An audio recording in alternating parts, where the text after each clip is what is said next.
Hello, everyone, and thank you for tuning in. My name is Christopher Gonzalez, and I am the owner and shaper of Rubio Surfboards. I've been getting a lot of emails asking what is the best surfboard fin that will suit my surfboard.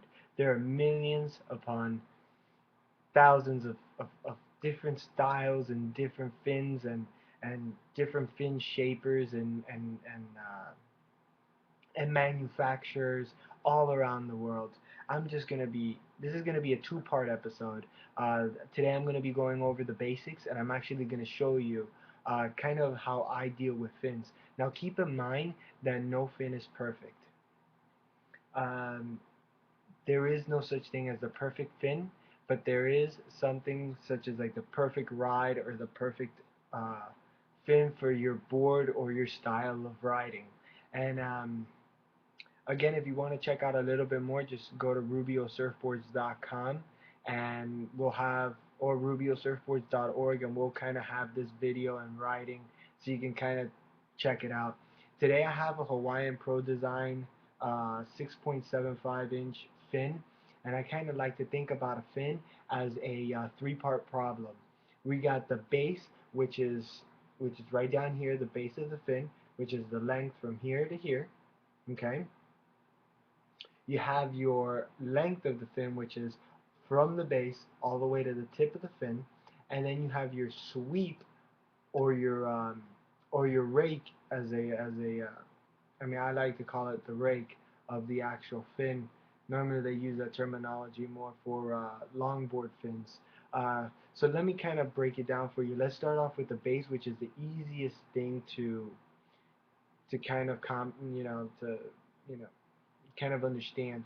The base of the fin really, it usually is measured from the widest point of the fin, and the base pretty much impacts the way that your board will turn through the water and how it accelerates throughout your turn. The larger your base, the faster and the stronger your turns will be. But with a larger base does come downfalls. The larger the base, even though you're turning harder, you won't be turning as sharp.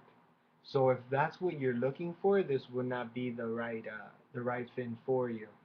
This is a standard shape right now. What I'm showing you here, and you can just tell that the base in itself is not a very wide base. It's about a 5-inch base, which personally for me, some drop knee, with a little bit more maneuverability. This fin is good for your standardized, foam board.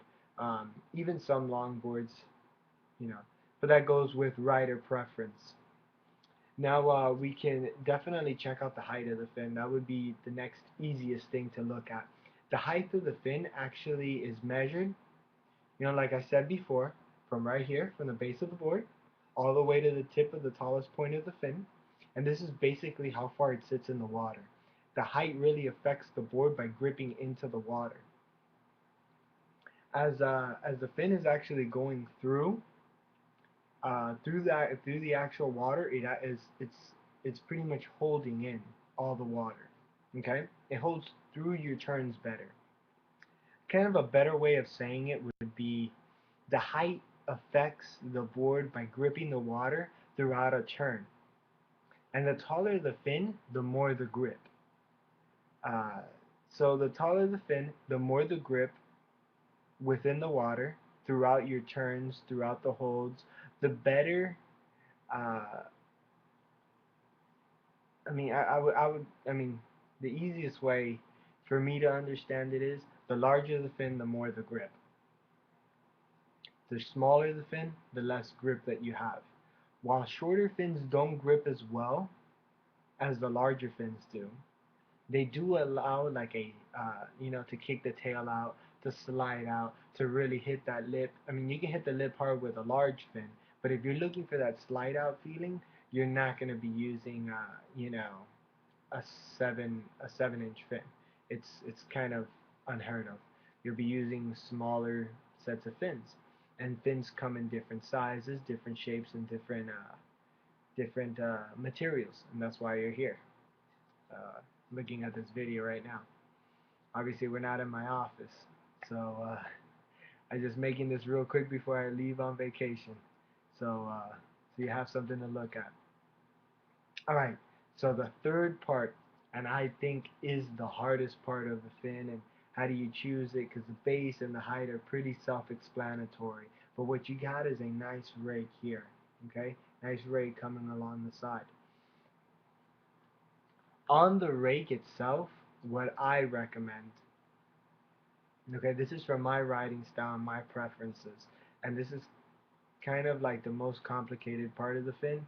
So with a fin with a small or large offset, okay, small or large offset will propel the board quicker and faster, but will remain extremely stable, but you sacrifice turning ability. Okay? So if this fin was straighter, the offset was straighter going down. Okay, this has a pretty straight offset, has a slight rake to it, and this is a very fast fin. But then at the same time, you got to think about, uh, you're not going to have a huge turning radius with this board. Okay, you're really sacrificing how quickly the board's actually going to turn. With a fin with a large rake, okay, and with a small offset, okay, the small offset, what that pretty much gives you is a tighter radius, but your board was, especially for longboards, depending. If this was slightly a little bit thinner, I mean, I'm sorry I'm covering myself up, but if this was slightly a little bit thinner, you know, I personally have a more of a squirrely feeling, okay, with the board. Um, with a smaller offset and a larger rake, you have a tighter turning radius. You'll be able to turn tighter, but it doesn't offer much stability. Now, pretty much fins come in all different shapes, and this is a more of a high quality fiberglass fin. Old school guys, I'm more of an old school board rider. I do a lot of single fins and a lot of twin fins, and all I use is fiberglass. Me personally, if I'm looking to drop a little bit in weight, I will use the honeycomb fins. These are just regular surf fins now. These are honeycomb, which all fins have flexibility, and that's a huge aspect. But that way, I will be going through another video with. Um, if you want to go a little bit more high tech, you can use the carbon fiber. These are just some black sticks that I was able to pick up at a pretty good price. This actually has carbon fiber and the honeycomb on the inside, which is pretty cool. Obviously, all these fins have a different rake, all these fins have a different base, and all these fins have a different purpose. Best thing is to actually go to the manufacturer and actually talk to them and see what they actually would recommend for you. But it's pretty much trial and error. There's no actual like right or wrong answer to this. And then you have your standard just ABS, like these plastic fins, ABS plastic, which these are kind of like what they give you out on the stores a lot of the time when you buy a standard stock board. I would just want to leave you with this note. Um, Pretty much, if if you're a larger, heavier surfer, then you would want to set, like a fin set with more surface area to provide a little bit more hold. If that's what you're going for, remember there's no right or wrong answer. Stronger, powerful surfers should consider having a fin with a little bit more area. Okay. Boards with wider tails will require more fin areas. Boards with a lot of rocker also will require a little bit more fin area. To give the board a little bit of a loose feeling, you can use more of a sweep or a stiffer fin will help. Okay. For the smaller fins, it's gonna really loosen up the board. It's gonna make the board more forgiving. Um, you can try a film with a little bit less sweep or a little bit more flex. Um, and I'll be talking about flex in the other chapter.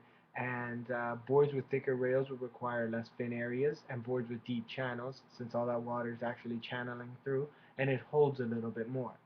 Boards with narrower tails can also be, you can use smaller fins for it.